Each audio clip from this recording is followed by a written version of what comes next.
Well, good morning, everybody, or should I say good evening? And, Texas is an hour behind us. And our next guest on Three Lefts Don't Make a Right, he's in Texas. So he is an hour behind us, technically. But that's okay, because we all know why you have time zones, don't you? And if you don't know, I'll tell you in a little bit.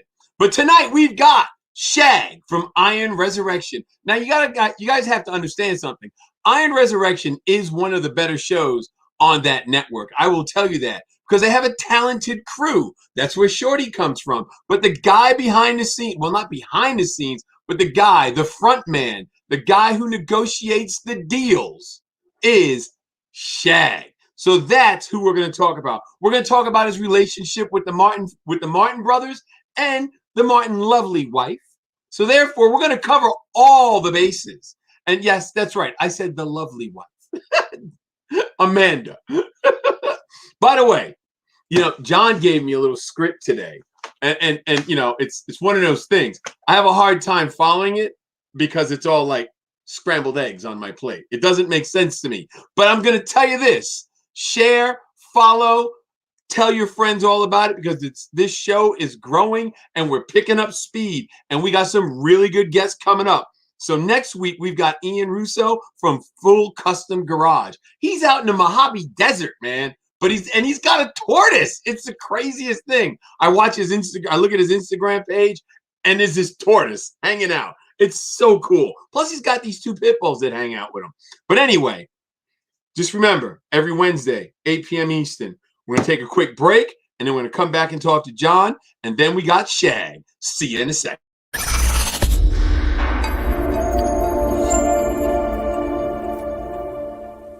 What you need to do is check out DEI, Design Engineering Incorporated. They keep the heat out so you're not sweating to death. Check them out.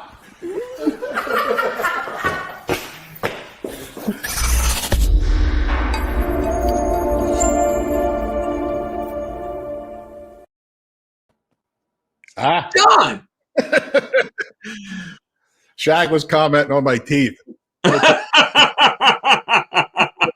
Teeth look really white. They're not this white. Are you using something to whiten your teeth now? Oh, it's the camera. The camera does it. Oh, you blame the camera. I have less hair than camera, this. John. It makes me look like I got more hair, but actually I'm more handsome in person than what you see here. Well, the camera makes me look bald. Yeah. I'm just saying. I don't know. Gotta do what you gotta do. Where are we going? What are we doing? What's happening? I was going to ask you how you feeling. I know the other day when we were talking, you were talking about you didn't feel good or something. I mean, what the hell's going on here? Hello. I went out about 2 weeks ago. I went out to Vegas, 115 degrees, Barrett-Jackson, right? I'm eating food that I shouldn't be eating. They gave me the drink card. I think it was 16 or 20 drinks a day for free. So I'm sipping. It? 16, 20, that's it? Believe me, that's more than enough for me. I'm drinking Jack Daniels all day long. That's like lunchtime. But anyway. I'm eating convenient food. I had a jet back. I was here a couple of days, went back out to Ohio for Horse TV. So the same thing. I'm eating crappy food and, eating convenient stuff, drinking margaritas at the Mexican place, feeling like crap. So, of course, needless to say, for 10 days, I was shitting like a cat. You know what I'm saying? So things weren't moving. Not a big dog, but like a cat. But that all changed. On Saturday, everything's good. I finally got everything back to order, did my own thing, and, I'm all good. So what you were saying is that you weren't regular. You got to get regular. John, when you're traveling, right, you got to be regular.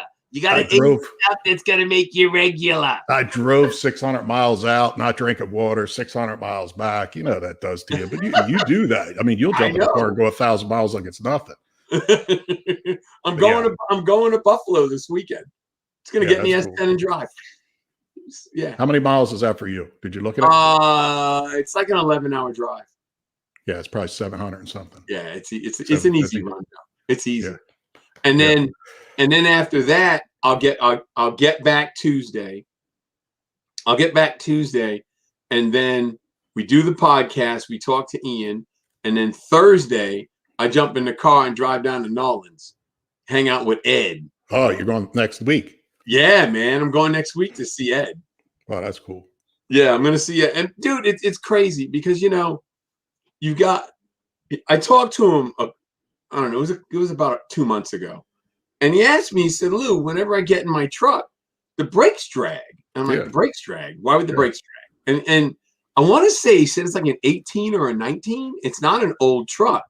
And I said, so, okay, is it stock brakes? And he goes, no, it's Willwoods. I said, well, did you shim the calipers? And he goes, shim the calipers? I didn't put them on. I had a guy put them on. I said, you need to ask the guy if he shimmed the calipers. He calls the guy and he says, hey, did you shim the calipers? And the guy goes, what's that? So no wonder it's hanging up. Imagine what that's doing, right? It's like riding with your foot on the brake the entire time. That's exactly it. You know what I mean? That's exactly it. So, I'm going to go down, straighten that out, and then I'll come back home, and we'll be good to go. Look, I got the new 3 left. Oh, dude, you got a new cup. Yeah, and of course it's coffee. It's not whiskey in here. Oh, wow. See, I still have It's backwards. What's it say? Retired? There you go.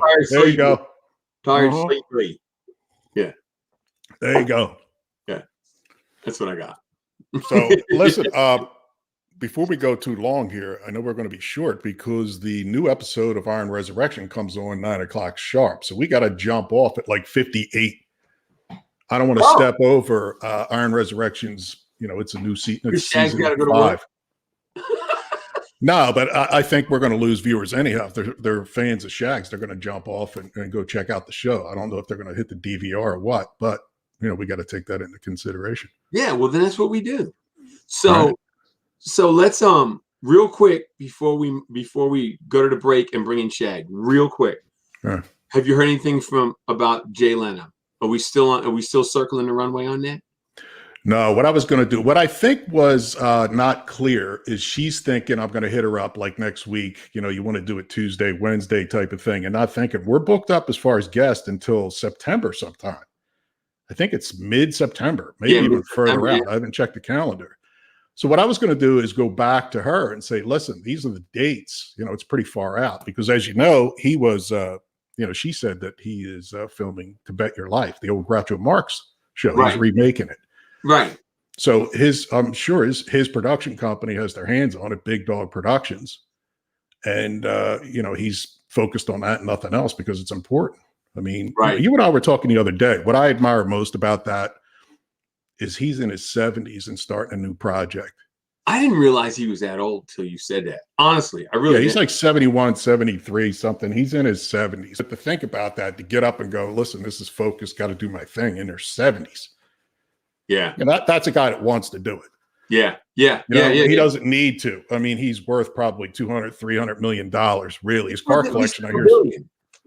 Yeah, his car collection, I think, is 40 or 50 million alone. Yeah, yeah. So, it'd be cool to have him on and work that without stepping on too many toes. I don't want to piss anybody off, but I should have made that clear, and I didn't. I'll follow up. Right. I was hitting up Andrew Dice Clay and pissed him off, I think, but he blocked me on Instagram. Can you imagine that? Can you imagine that I could say anything that would piss that guy off enough? That's so funny. Dude. This is the guy that was Hickory Dickory Dock back in the day. I know. That makes no sense. And words hurt his feelings. And I think it's when I hit him with a direct message to have him come on the show. What I did is I actually hit up his guy. He's got a guy that is an artist that covers for him. I hit him up and said, listen, we want to have him on. Didn't hear back. So I hit Dice up directly and said, listen, I haven't heard back from your guy. He didn't even respond when I go, pound sand, beat it. Nothing. I'd hear from Dice. So I hit him again. And because he kept talking about, I sold out Madison Square Garden 5 times, 5 nights, 1986. So the message that I think pissed him off is I told him, listen, if what you did yesterday still seems like a lot to you, you haven't done much today. And I'm gone. I'm out. But can you imagine that would hurt his feelings? Go, oh, I can't have that. So what I'm saying is, guys got to go on to Instagram, hit up Dice, and tell him, do 3 lefts, don't make a right. Stop being a pussy. come on, because I want to reminisce. I'm a big fan. I don't want him taking it wrong. I actually, I didn't mean any harm. I'm a big fan. I did, I always followed him and thought it was great. The Dice Man Cometh was always something I watched and thought was hilarious. And he was actually a good actor prior to that. He was on a detective show out of Las Vegas. That had to be 83, a real actor. Really? Yeah. And I told him once, he followed up with me. I told him too. I said, and I think part of the problem was, and I don't want to go long on this, like I said, we got to get Shag in here, but his Dice Man persona was him all the time. He never shut it off.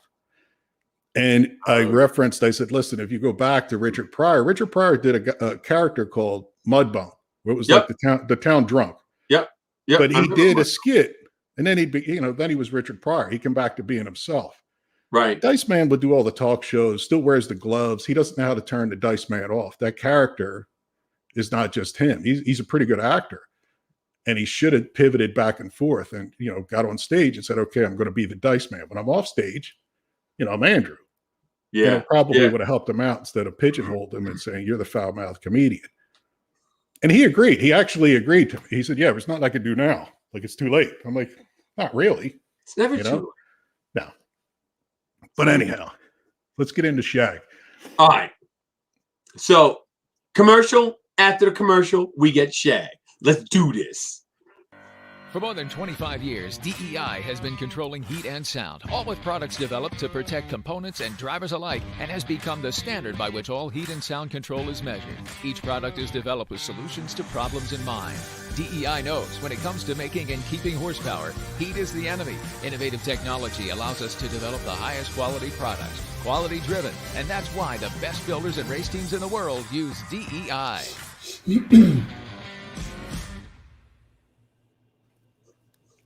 There we go. What's up, guys? What's up, man? I need to buy Johnny's camera. I mean, more hair, whiter teeth. I know, right? And you're complaining about it? Come on. I'm like the mask. Matt Dillon and something about Mary. Right? Yeah. I'm going to go. Hey, Shag, before we get going, listen, I owe you a thank you. And I didn't do it in person or call you to thank you, but you hooked me up with a camera guy out of Texas. Yeah. Lou, I don't even know if I told you, but we were doing stuff for Horse TV, which we're still doing at Appalachia, right, the rescue show. And there was some horses that needed help in Texas, and they got a call, and we either had to put somebody in a truck, a plane, get them down there real fast. I hit up Shag. I said, Shag, you got a camera guy nearby? And I forget where in Texas it was, but I think it was south of you somewhere. Yeah, it's like southwest. And I hit him up. I said, listen, I need a camera guy if you could do it last second. And this was like on a Thursday. And I think we were shooting on a Saturday. And like 15 minutes later, Shag's like, bang, here's your guy. It was a guy that I think shot for Jesse James' Monster Garage. Hooked us up. Good dude. Price was right. Guy dropped what he was doing. But I wanted to tell you thanks. And you were talking to Ken prior to the show backstage. Yeah. Ken is actually involved with that same project. We gave Ryan a night off. He usually is involved with this too, but we told him to go home because he's here, he's on the set until 10 or so our time. Well, but I wanted to tell you thanks. Yeah, absolutely. Yeah, James is a good guy. He worked on our show. And then he went to Jesse's, the garage, Monster Garage. And before COVID, the timing was right. He could have done that show in between our seasons. Right. Mm-hmm. But then COVID hit, delayed everything. And so he didn't come back to Iron Res because he was already committed to Monster Garage. So your call was it was perfect timing.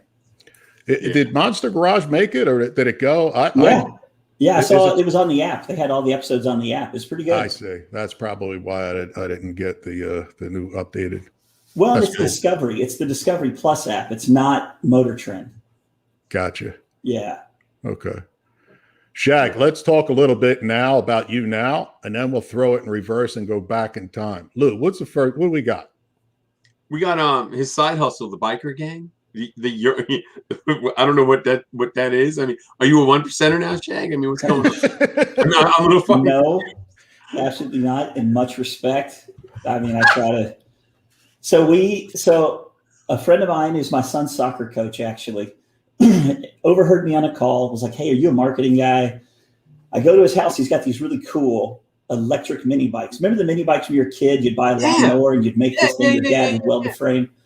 So it looked like an electric version of these.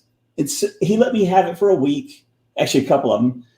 And then I went back to him. I said, hey, here's the thing. You ride this, you want to buy it. Because everywhere I went, people stopped me. They're excited about it. So we get to just talking. And within the same conversation of me saying, like, if you allow people to ride it, they'll buy it. We came up with, well, what if we did tours? We took people around on these things because there's more revenue in that per bike versus selling. Right. And I was like, yeah, that's great, man. Good luck with your endeavors. And he's like, oh, no.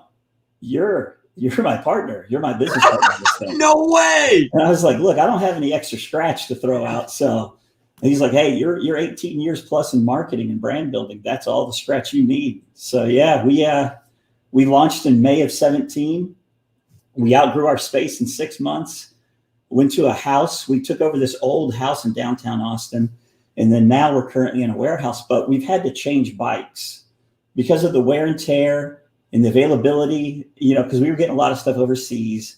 Tariffs went up. Timing was all askew. We needed to find a domestic solution. And we tested the top 6 electric bikes. And we went online and looked, and we bought one of each, brought them back. We did road tests on them. And we landed on the Rad Power bikes, being the most comfortable with the longevity. So it's a bit of function as well as look, function and fashion, I guess.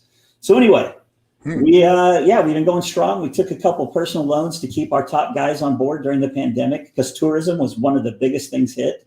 And we knew we had something special. We didn't want to let it go away. So Ryan and I, we pulled the boots on and took care of our guys and kept them on board, and we made it through all that. And we're slowly getting back to where we were before. You talked about the bikes, but talk about how your gang works. So in the conversation, I said, hey, man, we've got the bikes. You bring your gang. You bring your crew. We've got the bikes. It'll be like your own biker gang.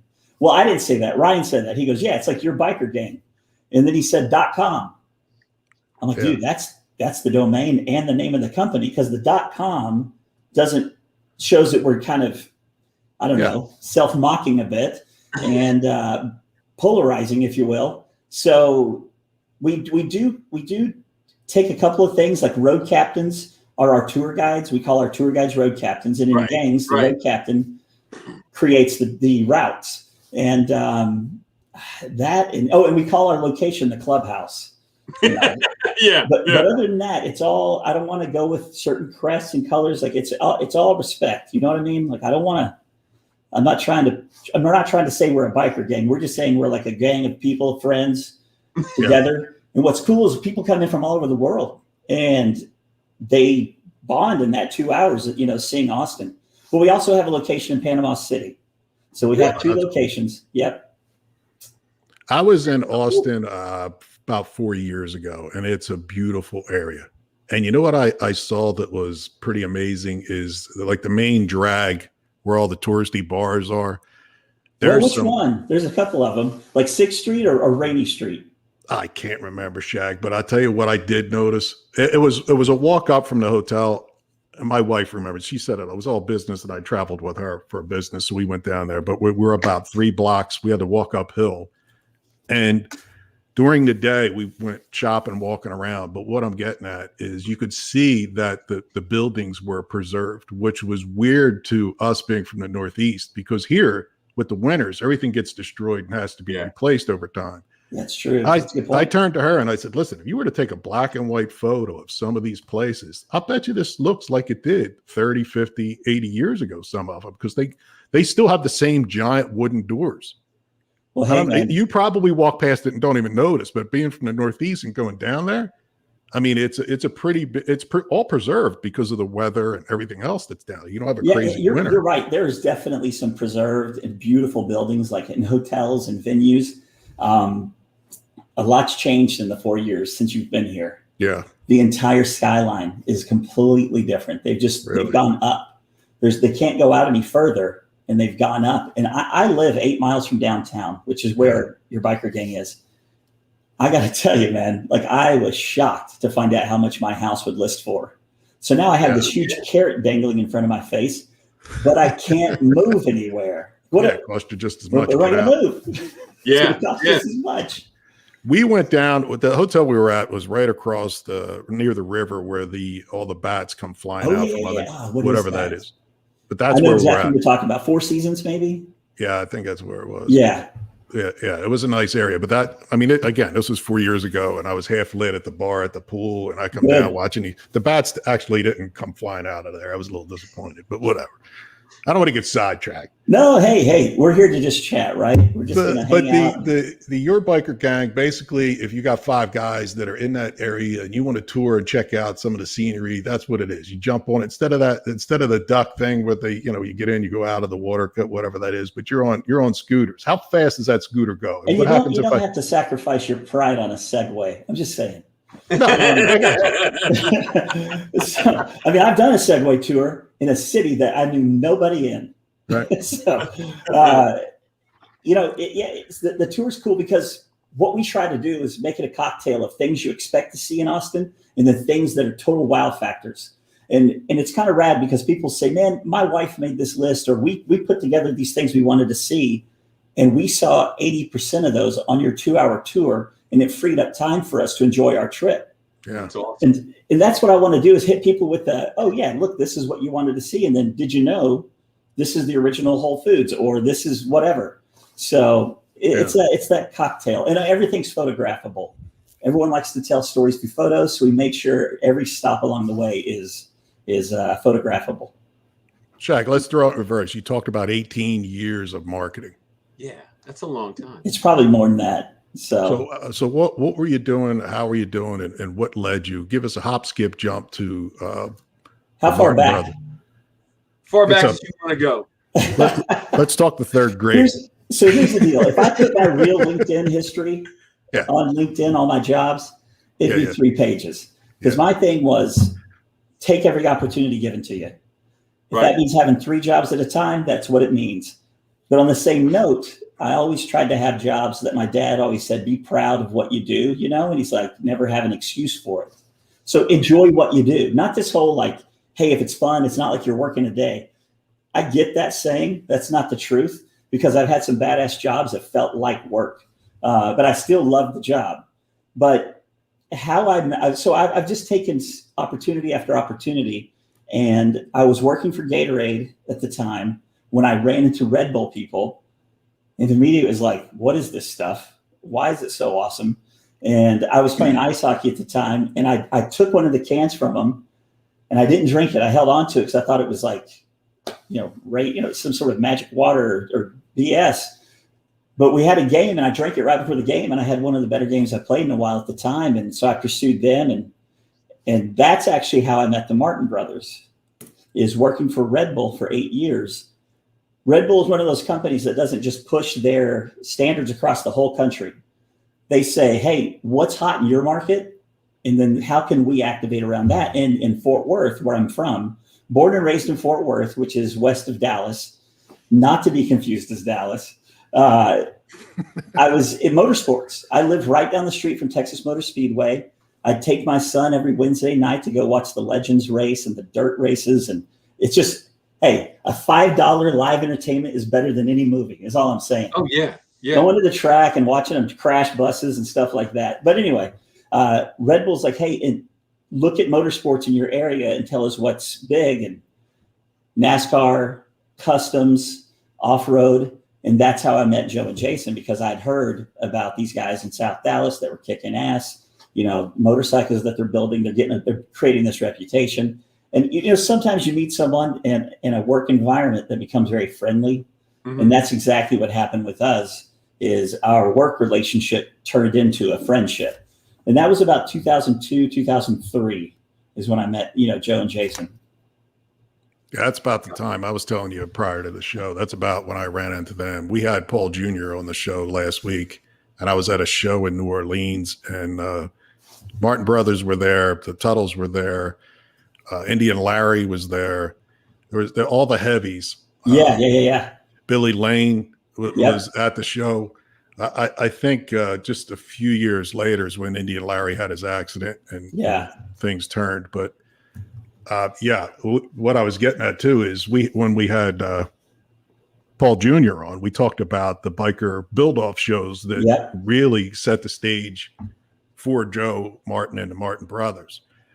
And he did some kick-ass, unbelievable stuff. I mean, his stuff was different, I mean, you could tell a Joe Martin, the Martin brothers bike when you saw it compared to 100%. It was sleek. It had its own attitude. It was that thing. Of course, American Chopper was kicking ass. So everybody was running over to the Tuttles at the time, and drawing a crowd. But it wasn't soon after that the biker build-off thing, was happening.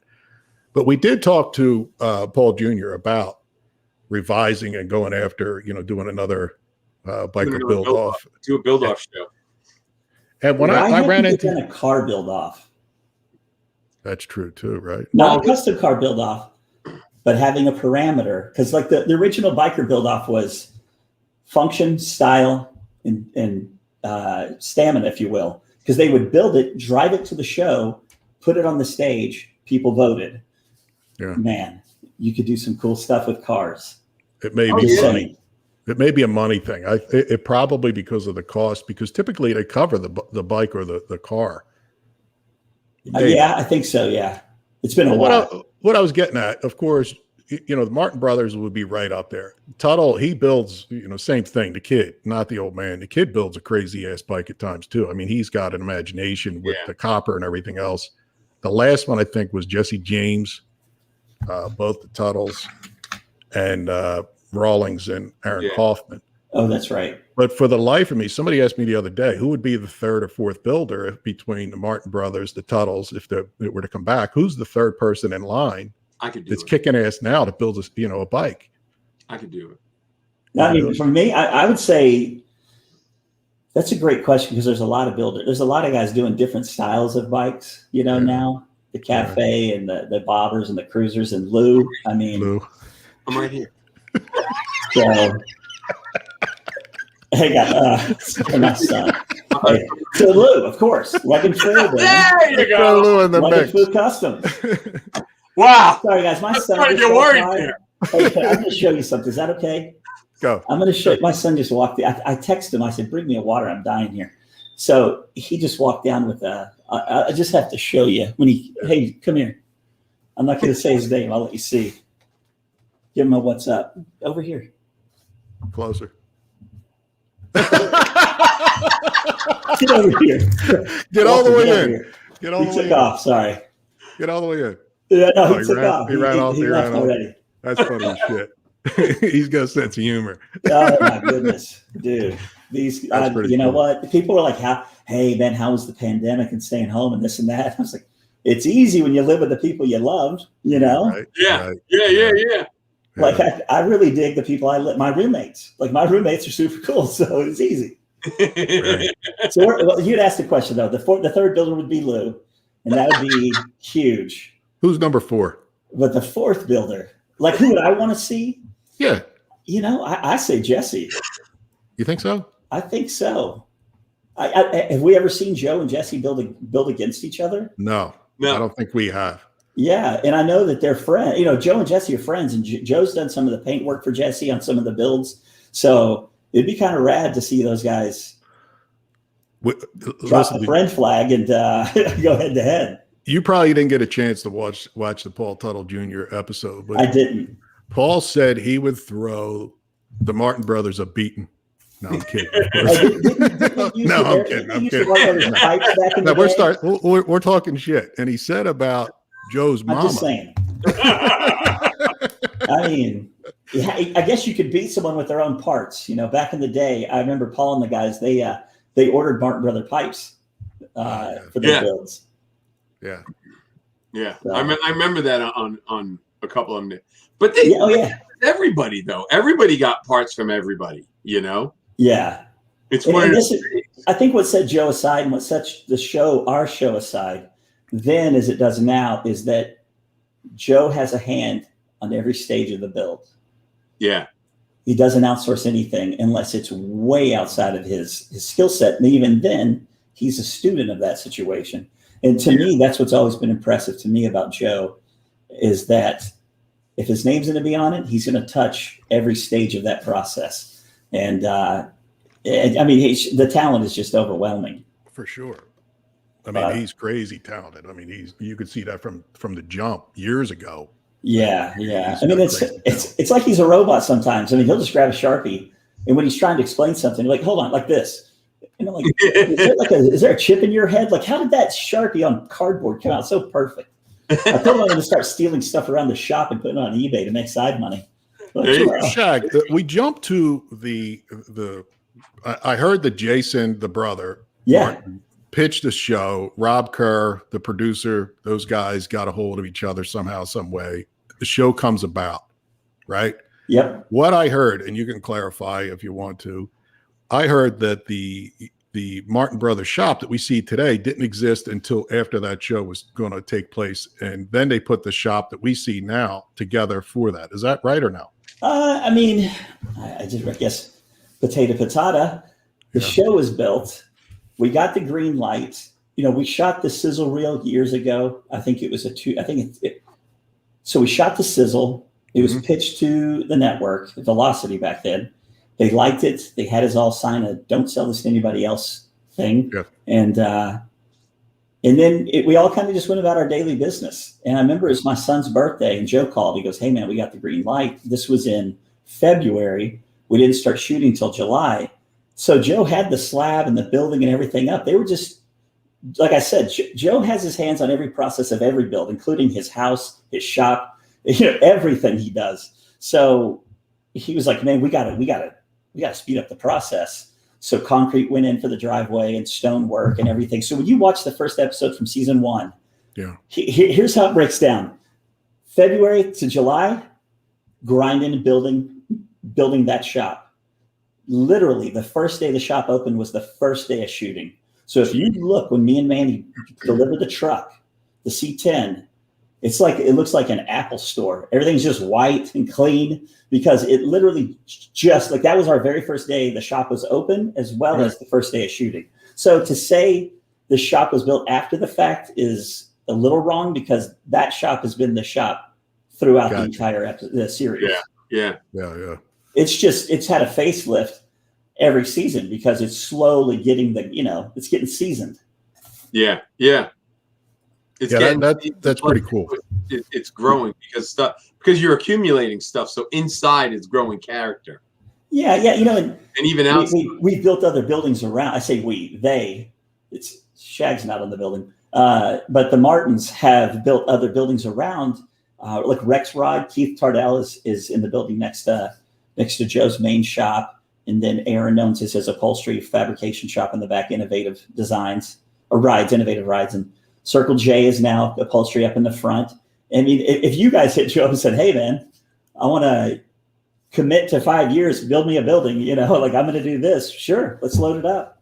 Yeah, right. He's just that kind of guy. Like he's not trying to stand in the spotlight. He just wants really talented, great people around him. And let's all have fun doing what you love, Yeah. Shag, let's get into the caddy behind you. Tell us the story. And I saw 2 months ago or so, you had a Cadillac for sale. Did you not? Or did you post it? What do you? Hey, you're man. the caddy guy. If you're not hustling, you're sleeping.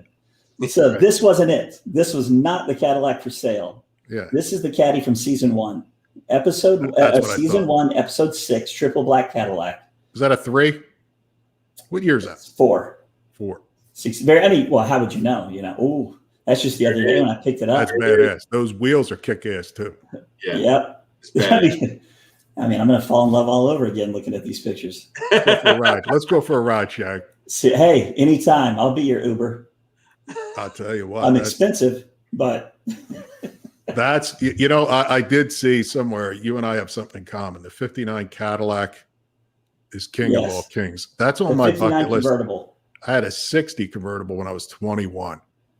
Never had a 59. 59 is like a step up from a 60, but the 60 is still cool. So how did you get your hands on this? How'd this come full? You just got this back, did you not? What's the deal? Yeah, so here's the quick and easy. I'm not a fan of like throwing anybody under the buses or anything. Not that I need to, but the short and quick of this is it was sold. We were contacted and we could get it back. We were given that first right of refusal, getting it back. Mhm. And Joe called me. He's like, hey, we're going to get the caddy back. I know you love it. It's yours if you want it. I've got 5 other people on the sidelines wanting it too, but you've always loved that car. So it's, and he gave you he gave me the first right of refusal. And of course, I mean, I had to do what it takes to make that happen. You didn't shaggle. That's the only time you didn't shaggle. No, absolutely not. Hey, don't think I tried a couple of things. I did. I was going to trade him the Silverado if he would take it. I mean, but yeah, I just knew it was an opportunity that wasn't going to come around. I love the 64. I love convertible. In the grand scheme of things, this is an opportunity. Iron Resurrection is one of those things in my life, the adventures in my life, that will one day go away. I know that. Yeah. But to have something from a friend, they built it, Mike and Joe and all the guys that put blood, sweat, and tears and Shorty into this. So to have that, and then to have something that's representative of this cool adventure in my lifetime, there's just so many layers of why this car means so much to me. And I mean, it's a 64 Cadillac. All those other things aside, it's a convertible 64. Look at it. Oh, it's badass too. Yeah, it's badass. That was taken just a couple of minutes ago. This is a green screen, but I had my son take that picture, and so I could throw it on there. Yeah. So last week I picked it up from Expel. They did color correction or buffing and ceramic coating. Yeah. Yeah, that looks like a lot of fun, and there's nothing like a caddy. I got to tell you, I got a '62 Lincoln now convertible. Yes, you did. And I had the 60, like I was telling you, that a guy redid top to bottom, and the quality in the two, they were of course competitors, still are. The quality between the two, the Cadillac and the Lincoln. The Cadillac back then kicked the shit out of Lincoln. Yeah, I saw a meme that said no one ever says it rides like a Lincoln. Exactly. But I'll tell you what. I got to say something. The only problem with John's car is the altitude. It's so high. You get thin. So thin. Off-road? No, it's ghetto. I got to keep it ghetto. You get delirious, man. The air. I got 22s on that pig, and it came with it, so I'm not swapping that. Doesn't matter now. Hey, it looks good though. I will say the pictures I've seen, it looks amazing. It looks good. Don't get me wrong. It's cool. It's got different folks, different strokes. But you start getting dizzy. Ken's got to throw that up. He's breaking my balls ever since Look at that guy. Look at that librarian. 2003. Listen, that's awesome. But what I was getting at, the 60 that I had when I was at a stoplight, you could not tell it was running. It was so smooth, so balanced. I mean, it was just the engine was unbelievable. The Lincoln, you can feel it, doesn't have the same power that the Cadillac had. There is a difference. Yeah. Now, the Lincoln does look badass, but as far as the design of the powertrain, they spent all the money on the suicide doors and the top, going back into the trunk, the whole thing. But the powertrain, needs a little bit. Well, I was thinking swapping it out with a Coyote. When the 64 came back, there were some problems. There was a couple of issues. Again, no finger pointing, no nothing. Yeah. But I get it back. Joe, we're in the middle of shooting season 5. They needed it out of their way because they needed the footprint of that thing, 20 by 7. It's a big footprint. Yeah. So I brought it back to the house, and I needed to change out the flex plate and a starter. It was missing the bracket, which then broke the flex plate. We could go down that hole a little bit. But I met this guy, Russ Austin. He owns the Caddy Shack on Facebook. The dude, his day job is he disassembles airplanes at the airplane graveyard in Tucson. So for fun, he's a caddy dude. Anyway, he came into town. He was in town, and we got underneath it and did everything in the garage. And so since January, I've just been fine-tooth combing the entire car, fixing all the electrical. I literally got it legal to pass an inspection. I didn't have to call the friend. You know what I mean? Yeah. I wanted it to be legit. And between him and Chad Solis out of Vegas, they've been real helpful in helping me outsource parts and stuff because, man, those 64s, there's some parts on there. It's like, what? Yeah, but I'll give you $5. Yeah, cool. Yeah. What happened to the one that you were selling? That was what? Was that a 63? Yeah. So that one I was just, got to make that skrill on the side. I was just helping this dude out of San Antonio, Daniel. His daughter's wedding was coming up and he needed to get rid of it. So I put it up and was trying to move it. Well, in the other Cadillac, the sedan, Russ, the guy that so Russ from Caddyshack was coming into Texas. He picked that car up in Dallas and he calls me. He's like, dude, if you could sell this before I get to Austin so my trailer's empty, I'd appreciate it. So I literally listed it to steal. Yeah. And he pulled up with the Cadillac and there was already a tow truck with a flatbed waiting to pick it up and take it off. So challenge accepted, man. So put Shag to work. Yeah.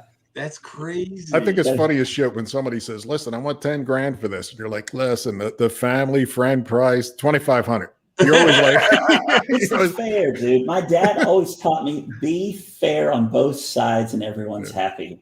Someone will always try to outshark you or outdeal you. And man, you just got to be cool. You got to be fair with people. Yeah.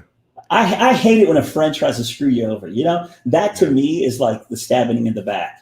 A friend has something and you're like, dude. They're not a friend.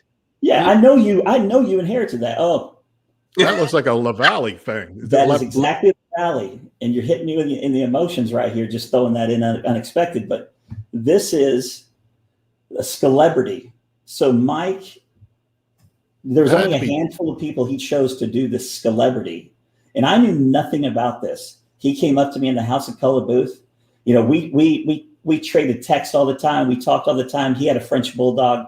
I've got a French bulldog. He was one of the most amazing people. Yeah, there's Frankie. So anyway, he shows up and there's all these people around. They're like, hey, I'm like, what's going on? And he presented that to me. He said, man, I think, you know, I don't know, man, I'm going to get all choked up, but long story short, he painted that of me. And it's supposed to be a combination of like, you know, it's like the skull is coming through, a skeleton. And he's done Clint Eastwood and a couple of others. And so it's an honor. It's one thing to own if something Mike has painted. It's another thing to be friends with him, but to have something like custom like this made unexpectedly as a gift, it will always be cherished. That had to be right before he passed. It was the SEMA right before he passed, and it was when he had, you know, because he had his Merc there in the kicker booth, and that's what hit. I know that's weird, but losing a friend, but also knowing his story with the Merc and just getting it finished and be able to go enjoy that car. I mean, that hit hard too. Like just knowing the love he had for that vehicle and like, oh, dude, it's done.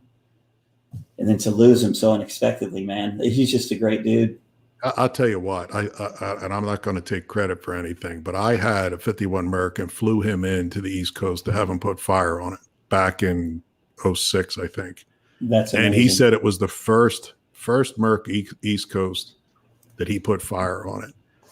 And I think the Merc bug bit him because when he was done, I got to tell you, Ken doesn't have a picture of it. We'll post it. I'll put it on social media.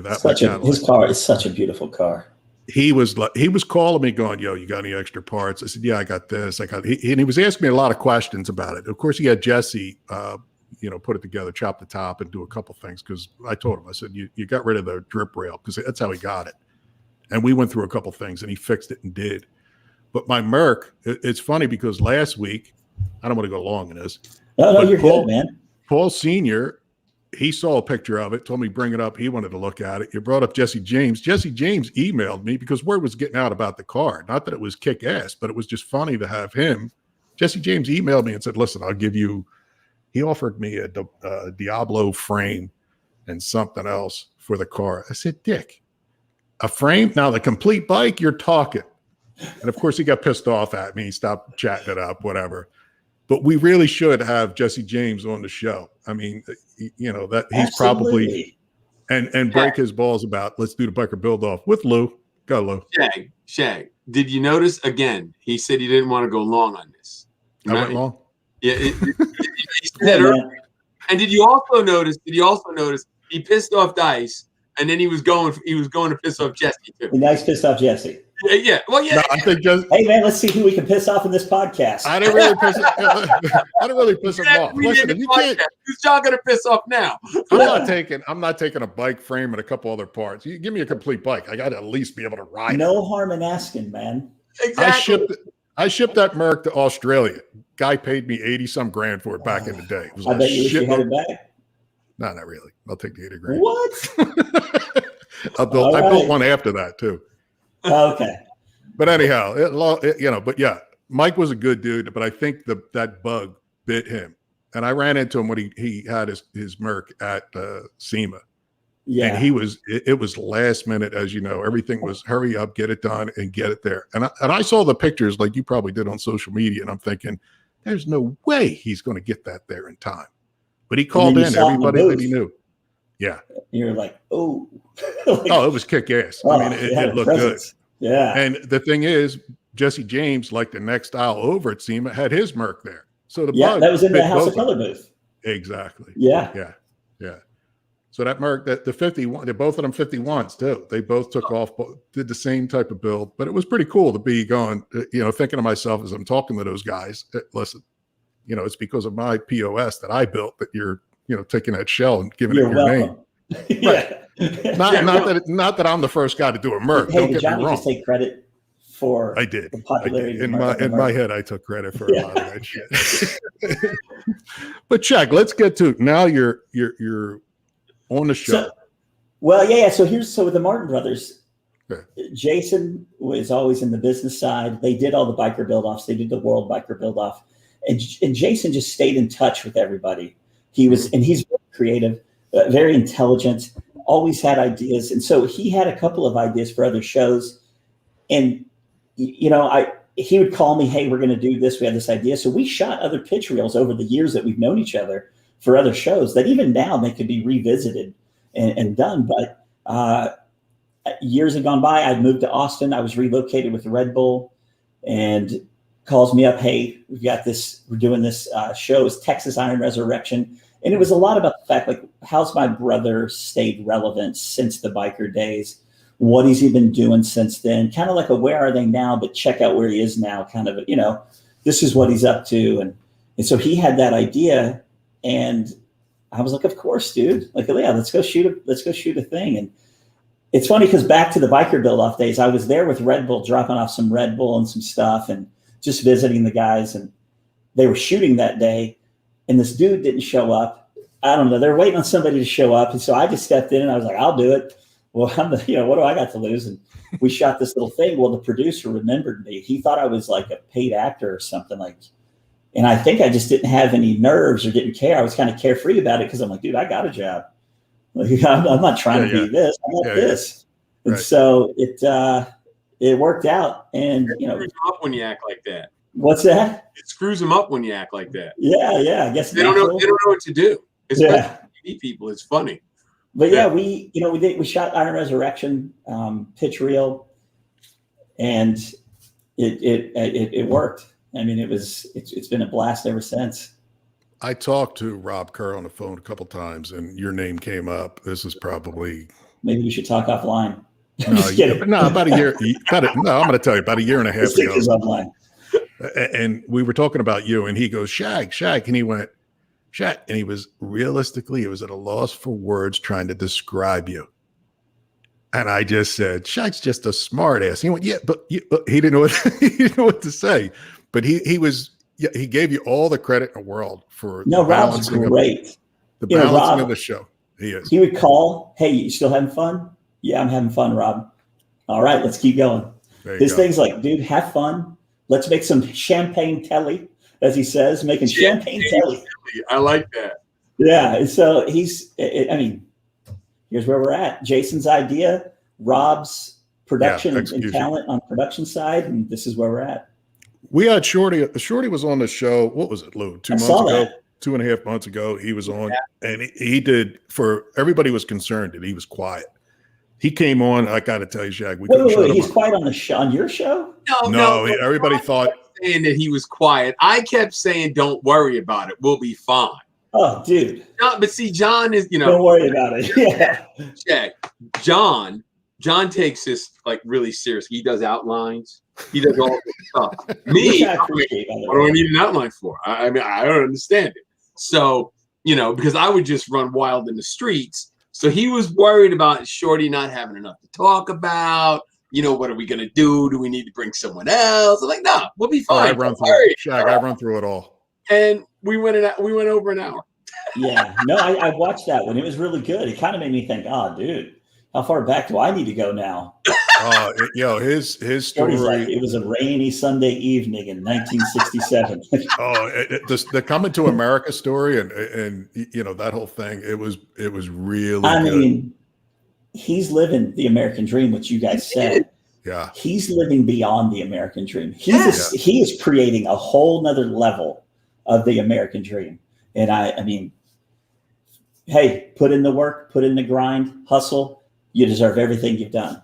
Same thing with Joe. Same thing with what Joe's done. He's been hustling, doing this since he was a teenager. It's all props and credits go to him. I'm not trying, no one in the shop deserves it more than him, because he wears the weight of the show. He wears the weight of everything on his shoulders. None of us are at risk for anything if something goes south. It's all on them. And I recognize that. I've always respected that and recognized that. And I'm thankful those guys have allowed me to be. I'm thankful they're friends, but I'm also thankful that I've been invited in to be a part of this. It's all because of Joe and the brand and reputation and humility that he's built over the years. Yeah, we were talking to Shorty with his shop he was working on a show. We talked about Rob Kerr prior to. We didn't talk about Rob when we were on the show itself, but he's working, trying to move and groove and do things. But we really need to follow up with him. But Lou and I will probably be coming through Texas. We got news yesterday, I think it was, that we're going to shoot in San Antonio. Oh, dude, that's right down the street. Yeah, we were supposed to shoot Terry Bradshaw, but believe it or not, I think I pissed Terry Bradshaw off. And that's 3, ladies and gentlemen. That's 3. We've got the trifecta. 3 big badass kick your ass in an alley dudes. Do you believe Andrew Dice Clay? I know we got to bounce early because Iron Resurrection. No, dude, hey, we don't have to bounce. No, but dude, check it out. We still got some time for him to piss you off. I'm just saying. So Johnny, do you remember when we met? What, at SEMA? Where? It was at SEMA. It was in the Velocity booth. Yeah. And I was walking by at a rather quick pace, probably fetching a drink for my lady or something. Yeah. But I remember you said, that dude gets it. Yeah. You're with your wife. And I was like, well, man, that's a weird icebreaker. And probably one of the better compliments I've ever received. Yeah. And I was like, I like this guy. Like, what a nice thing to say, And I told you, I said, you need to do more bikes. They need to throw, because the bikes, to me, when you see somebody take a piece of nothing and turn it into a something. Now, a car, you start with a foundation. You're like, I'm going to tweak, I'm going to change this, I'm going to do that. But with a bike, it's like, I'm going to take a piece of pipe and watch me. To me, that's amazing. Because I can't do that. It never gets old. It never gets old. And the original Iron Resurrection was going to be 50% bikes, 50% cars. Really? Yes. And then towards getting close to the first day of production, they said, we want to go all cars. The bikes aren't as popular. They're not rating as well. And in season 1, we had a client fall through. So I called up my buddy from Big Red. We did that bike. So we had that bike episode of my friend owned Big Red Soda at the time. He sold it since. But ironically enough, man, it was the worst ratings that season. I was like, well, I guess they're right, And that was season 1. But we've since done another bike. Yeah. Well, I got to stop saying weed. Bikes go in. It's really cyclical with bikes. Yeah. You'll have a run like every 10, 15 years where bikes are hot and then they go away again. Because I remember in the 70s when bikes became hot. And then in the late 80s, early 90s, and that tail end of it went into biker build off, and then they went away again. That's the thing that I remember about bikes, because I learned how to ride on an old school pan with jockey shift chopper. I mean, that's a skill. Yeah, and it was definitely a skill. It was a foot clutch bike too. So that's what I learned how to ride on. Now I do want to build a bike for myself, just because. Do it, man. Yeah, I got. So I had a bike in Fort Worth before I moved, and I still have a Sportster up in a shed in Denton. But I came to Austin, and I just started watching traffic patterns and habits. It's like, I'm leaving that bike. This city is not a good place to ride. No. especially now with all the distractions. But the hill country, man, the hill country on a Sunday, just cruising all through those windy twisties, it's a good time. But for me, it doesn't justify having a bike. Right. So I get it. I mean, one of the things I'd like to do, I'd like to ride a bike coast to coast. That'd be rad. I'd like to do that. I mean, that's easy rider type shit. Hey man, you get a company to sponsor us, I'm in. Me too. I mean, I think that would be cool as shit. It would be. I've hitchhiked across the country 3 times. I've driven across God knows how many times. Yeah. But I'd like to do, as crazy as this sounds, I'd like to do a freight car, ride across like on a be like hobo style, like bandana on a stick. Yeah. Just ride across like a CSX or some crazy shit. Yeah, dude. Hey, that'd be fun for the first hour. So I had to watch a rest, go to the bathroom or something. You gotta be flexible. Yeah. What would we do? I feel like we were just talking about something though. It wasn't. No, but we're coming. Lou and I are coming to Texas. Hey, you guys are coming down. I want to tell you, as soon as he nails down Goldberg to shoot for Horse TV, we're going to shoot for Horse TV. We're supposed to shoot Bradshaw too on his farm, but I think things got a little screwy. But what I was getting at too, if you need a stand-in. I know you and I talked about that, but the travel series that we were working on was tabled. COVID was one of the reasons, but let's talk about that because it's opened back up as of yesterday. I had a call with the Horse TV people. But what I was getting at, Shag, Lou and I got a buddy, Ray. He's out of San Antonio, and he's a Vietnam vet, 75 or 76 September. Good dude, car guy. But I wanted to bring him through the shop. Meet you. Please do, man. Martin Brothers. I mean, yeah, Ray, please do. Ray knows that the days are getting shorter. And I think that if we walk them through and no matter, if we do Goldberg, I told him, no matter what we do in that area, because Bradshaw's out of Oklahoma, we were going to run through the whole state. And I want him to tag along, but I wanted to make sure that, you're okay. Walk him through, show him the time of his life, and let him do his thing. Let me know the day. Let me know the day. I will. I'll text you. Yeah. And just make sure they're going to be around because we are in between seasons right now, so there's other side stuff. But heck, dude, are y'all shooting at his place down in San Antonio? We got to find out. Well, I got to call Bill and talk to him because Bill said he would come on 3 Lefts, and jokingly, John was talking about we were trying to do this thing in Texas. And I said, well, Bill's got a donkey. And he's like, what? Because he's got a donkey. I said, yeah, his donkey's name is Snot Rocket. He's worth interviewing just because of that. Just that alone. Yo, I'll come down. If we got to produce, I'll try to catch you down. If we got to produce, if we got to produce horse content, we're going to do it. That's all I'm saying. That's right. If we got to get a stunt double, a couple horses, whatever we're going to do. I'm in. Hey, if you need any, whatever. Yeah, I'd love to come down and hang out with you guys while you do that. It'd be fun. It'd be a hoot. The blooper reel would be phenomenal. Man, there's a lot of that in the cutting room floor. Trust me, for our show too. Let me tell you, we had Richard Rawlings on. I don't know, it was probably 3 weeks ago, which was a cool show because he opened up about some things that was in his book and stuff like that. But we told him too, we'd hit him up. There's a lot of people within Texas that we're going to do a drive-by on and see what's happening. Do a shot at tequila, whatever we got to do, and keep. So moving. where you guys landing? Are y'all going to land in Dallas and drive through? Probably Dallas, North Carolina. He always drives. He always drives. Sweet. Yeah, I get what happens is when I was flying all the time, I was getting blood clots. So I figured out it was flying. So I just drive everywhere now. Dude, and nothing wrong with that. I've driven all over this country. I love it. And I do too, man. I enjoy it. You just gotta put your phone down, roll the windows down, and enjoy it. Yeah. I've done a lot of things solo when I've traveled too. As much as I wanted to have someone with me, but the nature of the business, I'm like, I'm making time. I'm taking time. I'm going to Graceland solo. I'm going to go do this and that. And I've taken in a lot of the country. So I got a Graceland story. Smaller. It's like the Alamo. It's a lot smaller than you thought. Yeah, it is. The funny thing is my friend JB, right? JB's from Texas, little town in Texas called Teague. He's from Texas. Yeah, I know where Teague is. So we were in the Navy together. We were actually roommates, and we both got out like 2 months apart from each other. And then I went back in to try and get my dad as my dependent. And JB came in like the week before me. So we had to go through this thing called nav vet training. It basically reacclimate you to the Navy.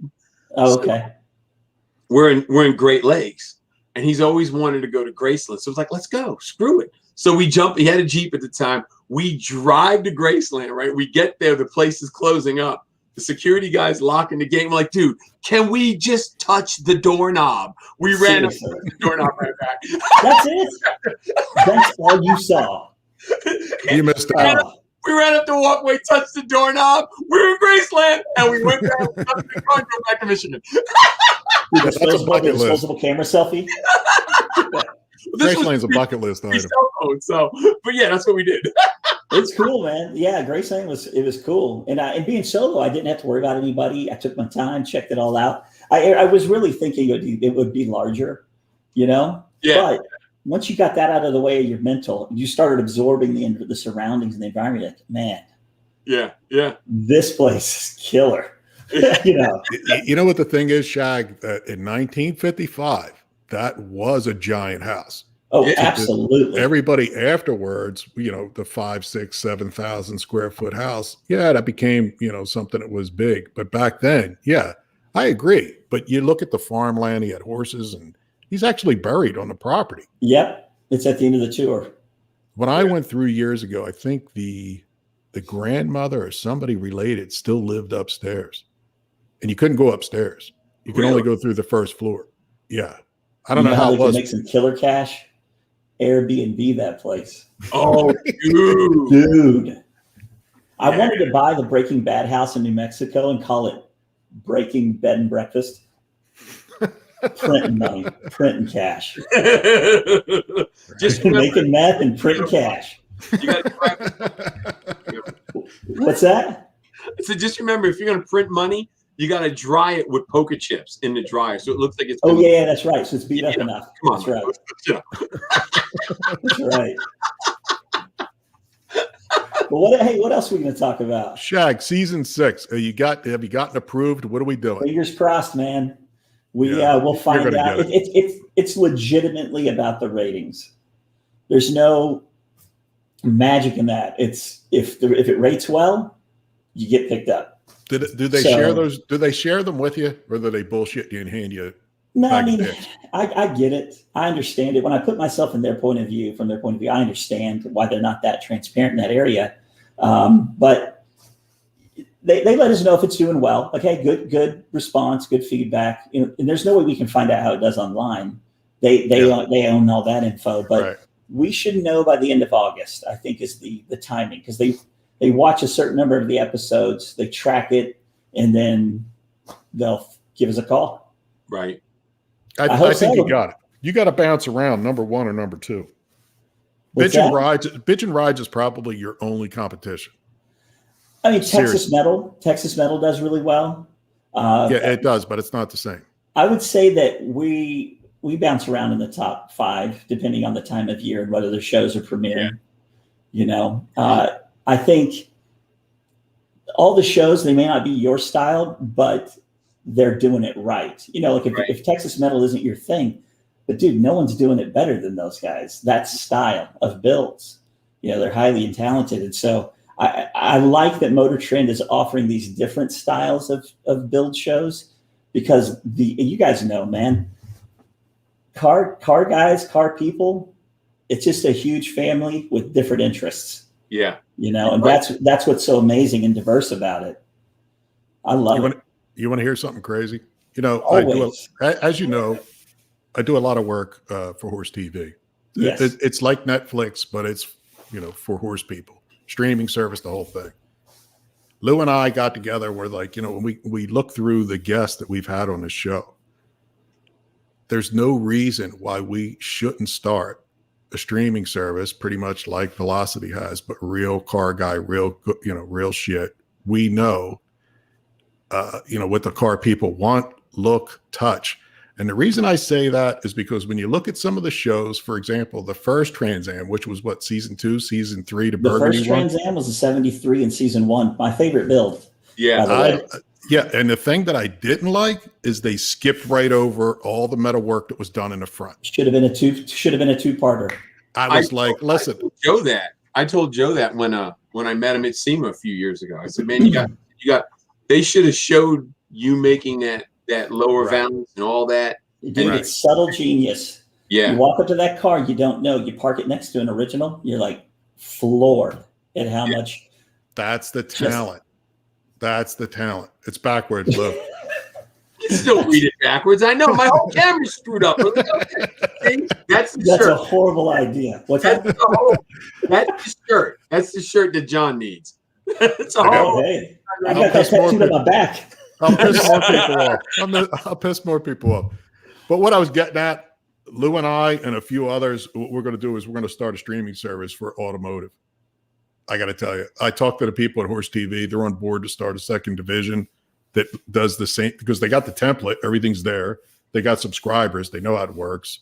And we're just going to go and do the same exact thing. But dude, Johnny's got more connections than Legos. There you go. Well, you got to do what you got to do. Yeah, absolutely. Right. But yeah, that's, I think realistically, I talked to Paul Jr. about it because he was talking, I got a podcast. I'm doing 10 episodes. We were talking prior to the pre-show. And I said, where are you going to put it? And he said, I don't know. I was like, that's exactly what I'm talking about. You have content. You got no home for it. What are you going to do? Put it on YouTube? And I look at us, even us. We're on Facebook. We're on YouTube. We're going to Spotify, the whole thing, Apple. The thing is, we're giving it away, going, let's hope somebody pays. Let's hope somebody does. Why not have a streaming service just for car people? If you want it, because cable TV is going away. Iron Resurrection eventually is going to go away. What I'm telling you, Shag, is think about what I'm talking about here as far as content and keeping it going, podcast, doing. I'm picking up what you're putting down, Johnny. You got me. I'm reading between those lines. All right. Keep it in mind. I was going to say, you talking about being car guys and stuff, and a lot of people just see me being a shit talker, a mouth, if you will, on the show. But in reality, I grew up, my dad, first car was a 78 CJ7. And I got it from my stepbrother because he couldn't take care of it. He wasn't maintaining it well. And so my dad gave it to me when I turned 16. And what came with that was the keys, the Chilton's manual, because back then that was your Google. Yep. So I got my Chilton's, I got my keys. My dad said, I pay for the parts, you do the work. If you don't do the work, you don't have a car. He's not giving me his car to drive. And so I've worked on every single car. Every car I've owned, I've bought the Chilton's until I didn't need to because of the internet. But that's just how it was. And it's funny because I started working at Red Bull and they gave me a company car. I'd never had a company car. And when it was time for the oil change, I called the fleet manager. I said, hey, do we have a deal somewhere? Should I go somewhere to buy the stuff, the filter and the oil and everything? He goes, what are you talking about? I said, well, it's time for an oil change. I got to change the oil in this company car. He goes, no, man, it's called a fleet card. You just take it down to the dealer and they do all that stuff. First time I've ever been somewhere to have them do an oil change. I was so accustomed to doing it myself. Right. That spoiled me, man. that was a bit, those fleet cards. Yeah. So I've always worked on cars. I've never said like I'm a mechanic or I'm this or that. Shaq froze up. That's awesome. Froze up. I was doing my own oil changes, and then finally I got to the point where I was like, you know what? I can't get rid of this oil. So I stopped doing it. Shag's got to come out. He's got to go out and come back in. He froze up. I think he'd lost his connection. Well, dude, we got to bounce anyway. It's 10 after. Yes, it is 10 after. We got to bounce. So I'm going to follow up with him. Follow up with him. Let's just do this. Yeah, so, the guys are going to want to see the next episode of Iron Resurrection, which is on now. Either DVR it. I hate to end it that way, unless he comes back through, because it was a cool conversation. Shag's a good dude. He really is a good dude. When he pulled, there are certain things. When I was in trouble with trying to find a shooter, and he hooked me up with a guy in Texas, and it was a good dude, I was just like, you know what? He didn't have to do that. And in 2 seconds, he had a guy. Right. He's like, here's your dude. Here it is. Go. And it all worked out. Yeah. You know what I mean? Most people be like, who? New phone. Who's this? There he is. What happened? You froze up, Shag. You're gone, man. Dude, all of a sudden, it was just like a spinning circle on everybody. Yeah, you probably lost your connection. Yeah, we were just talking shit about you while you were gone, but don't worry about it. You'll see it on the recording. Oh, I can't wait. I But love Shag, it. when we come through Texas, I want to talk to you more about the streaming service. And we'll Because do it that's over barbecue. that. Yeah. I'll tell you what. I'm Yeah. just saying. There was some good stuff at the bottom of the hill by the water. And it was like a shack that I had down there. I forget the name of the place. My wife would remember. She took me to this place. A guy that I know knows. And it was barbecue. Wait. I know what You you're know the talking joint about. I'm talking about? Yes, and it's Looked I'm like this- drawing a blank. The ceiling was like almost falling in, but the shit was good. Well, we'll go to Slab when you guys come to town. That's my boy's spot. Slow, There you low, and go. banging. There you go. Low. Yeah. I like that. And it's all R&B style. They got the Chicken WA.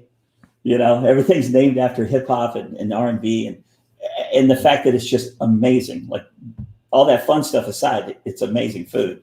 So we'll go by there. Listen, get your head around the streaming service because I want to bring in a team of guys that can make this thing pop. And you know where the big money is? It's in tech. You know where they buy you out and give you, here's $1 billion? It's in tech. Yes. You know what I'm saying? Yes. So Hey, why not? I'd like to sell your biker gang one day. That's why we're building it to be a franchise. We're making this nice little package that one day someone may just want the whole thing. There you go. I'm Right. like, everyone's like, don't be a sellout. I'm like, dude, everybody in the game is trying to sell out. What are you talking about? That's exactly You're it. right. Yeah. And then You're move on, do it again. Yeah, Right. exactly. Duplicate it, Yeah. go, I'm going to do it again. Here's the magic trick. I'm going to do it again. Yeah. But Shaq, let's talk about this season. How many shows you got left? What are people watching tonight? What's coming up? Do you know what's happening? So tonight, that's on TV tonight is the Yeah. part 2 of the GTO. It's Mr. Clay's GTO, and it's badass. I mean, it's chalk top, and it's beautiful. Really? That's on TV now. On the app, because it's a week ahead, I think it's is it the Fairlane? Maybe I'm not sure. I don't know what's airing on the app, and I apologize. But because I haven't watched it yet, so I'm going to check that out and see. I'm just unsure. But we have 10 episodes this season. There's a 36 Hudson that has been in the background of multiple seasons because it was never going to be an on-the-show build. And where they were in the process when season 5 started, it got its own episodes. So I'm assuming it's going to be the finale because it is such an amazing build. Yeah. I can't wait for you guys to see it. Yeah, we got to get down. I'll call Bill. We'll get down there. We'll make it happen. We'll grab Ray. We'll act like idiots. Yeah, we can do that. Ray's a good dude. Ray's a good guy. Yeah. I was on the Let's You roll. jumping? 14 after. It's Quarter quarter after. So let's bounce. We can. I got nothing else to do. Hold on, Jack. Let's Where piss some can people? people off. No, Where can people find you? What do you want? Yeah. Before you roll out. Yeah. So Blast off. at Shagalack, right over here somewhere. Yeah, that's my Instagram. Shag Arrington is Facebook. And if you if anybody's in town, if you're in Panama City, if you come to Austin, you want to go do your biker gang, use the code Shag VIP or VIP Shag, and you'll get a discount. I forget, it's a good discount. I just forget which order. I think it's Shag's VIP. I think Shag VIP is what it is. So Cool. There you go. We're coming through, and we're gonna go to the barbecue in that caddy behind you. we're gonna do all the things. This is. I'll pick you up at the airport. Like we're cruising. We'll go to the Moon Tower. Party at the Moon Tower. We'll do all the things. Think about what you talk streaming and what's they're a week ahead and all. Think about the do's and don'ts, things that work, don't work. Let's talk. Hey. Because sooner or later you're going to be out of contract and you're going to go, listen, let's launch this shit. You know what I'm saying? Yeah. And I want to put together a team. Lou and I are going to go, here's the people that have something to offer. Marketing is one of them. Let's talk, man. Let's chat it up. Let's get this like thing I said, off the I've ground. never turned down an opportunity, and You know what every I'm saying? single opportunity has become the next opportunity. Yep. And then in like 5-8 years, we go, okay, Netflix, what do you want to do? And here's a check, make us go away. Yeah, as long as we can't do it somewhere else, because streaming, cable's going away. Streaming is the next thing. Apps are the next thing. Horse TV has it all figured out already. I have a great relationship with them. What happened? I don't know. Either way, Ken's probably telling us it's time to go. Wrap it up. Oh, Page 5. There he There he is. is. I don't know. Hey. Shag's got 9 lives. They're all over the place. I don't know what's going on here. Speaking of technology. All right. So I'm gonna shut it down so we don't lose Shag again, okay? Because then he'll get mad and then he won't want to come back. Never. We'll piss him off. Yeah, That's that. I'm Let's try to piss him off. It takes a lot to piss me off, man. I'm too laid back. I underestimate people, I guess. Lou, All right, so have at it. Go. All right, so here we go. Next week, Ian Russo. He's from Full Custom Garage, and he lives out in the desert, the Mojave. And he's got a tortoise, like I said earlier. You can't go wrong with that. Hit us up. Our email address is 3lefts.don't. No apostrophe in the don't at gmail.com. That's it for tonight, guys. I hope you enjoyed the show. Remember to follow it, like it, share it, all that neat stuff. And remember, if you have an opinion, it's okay if somebody doesn't like it.